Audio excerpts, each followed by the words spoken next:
صلى الله على محمد صلى الله عليه وسلم. Chapter on the statement of Allah.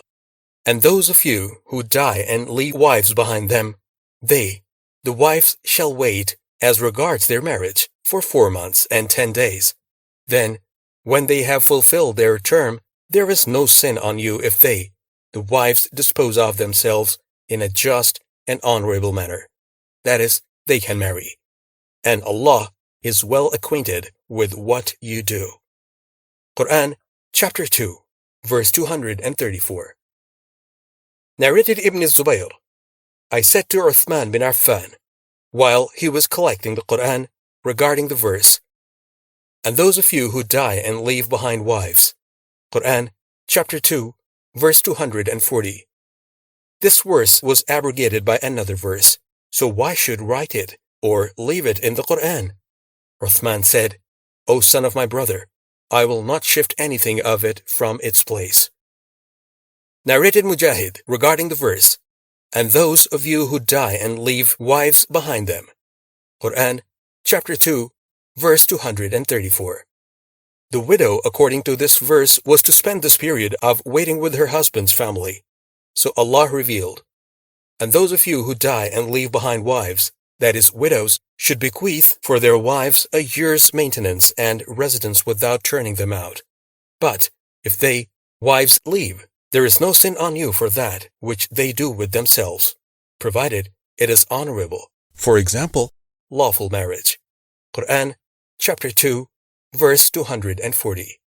So Allah entitled the widow to be bequeathed extra maintenance for 7 months and 20 nights, and that is the completion of 1 year.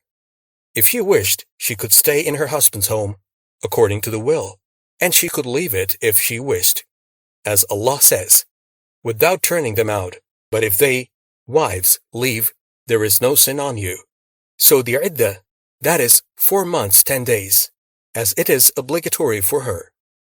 Allah said, Ibn Abbas said, this verse, that is the statement of Allah, without turning them out, cancel the obligation of staying for the waiting period in her dead husband's house, and she can complete this period wherever she likes.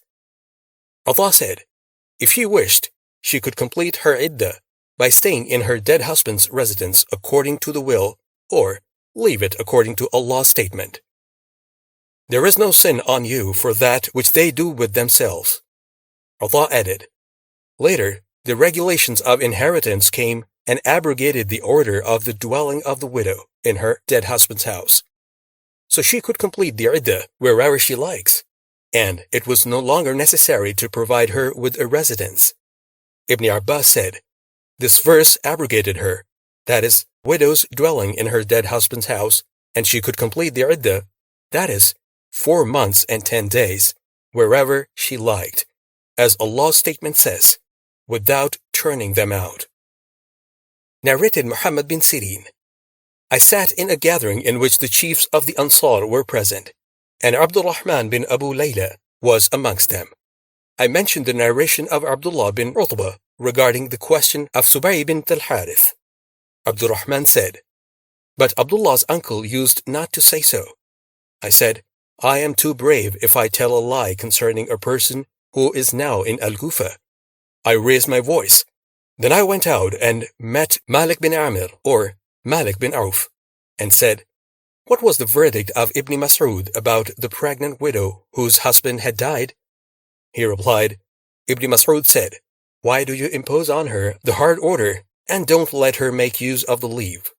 The shorter surah of women, that is, Surah Al-Talaq, was revealed after the longer surah, that is, Surah Al-Baqarah, that is, her iddah is up till she delivers.